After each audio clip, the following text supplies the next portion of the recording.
Le temps peut être perçu comme un continuum, où le passé, le présent et le futur sont interconnectés. Selon cette perspective, toutes les réalités et les moments sont en quelque sorte présents en même temps.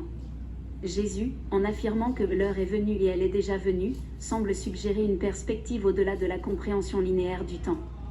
Dans le contexte de cette déclaration, Jésus pourrait vouloir dire que le royaume de Dieu, ou une expérience spirituelle profonde, est accessible à tout moment, indépendamment de la notion linéaire du temps. Il invite ses disciples à transcender la notion conventionnelle du temps et à entrer dans une dimension plus profonde de la conscience. En clair, Jésus présent en chair et en os témoigne du continuum spatio-temporel.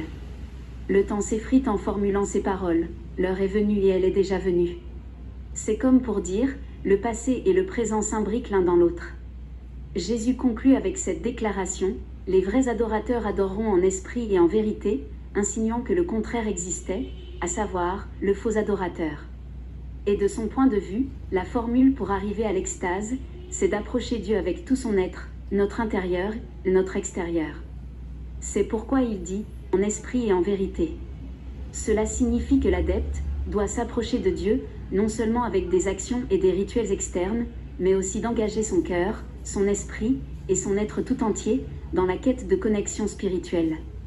L'expression « en esprit et en vérité » peut être comprise comme une invitation au summum de l'extase, en allant bien au-delà des formes extérieures, et se connecter à l'essence spirituelle, autrement dit, à transcender l'espace et le temps, et de se trouver en admiration devant celui qui est retourné à la vie, dans un corps qui n'est pas biodégradable, dans un corps indestructible.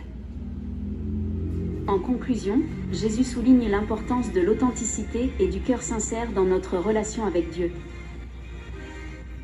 Il met en garde contre une adoration superficielle ou hypocrite, où les actions extérieures ne reflètent pas la réalité de notre être intérieur.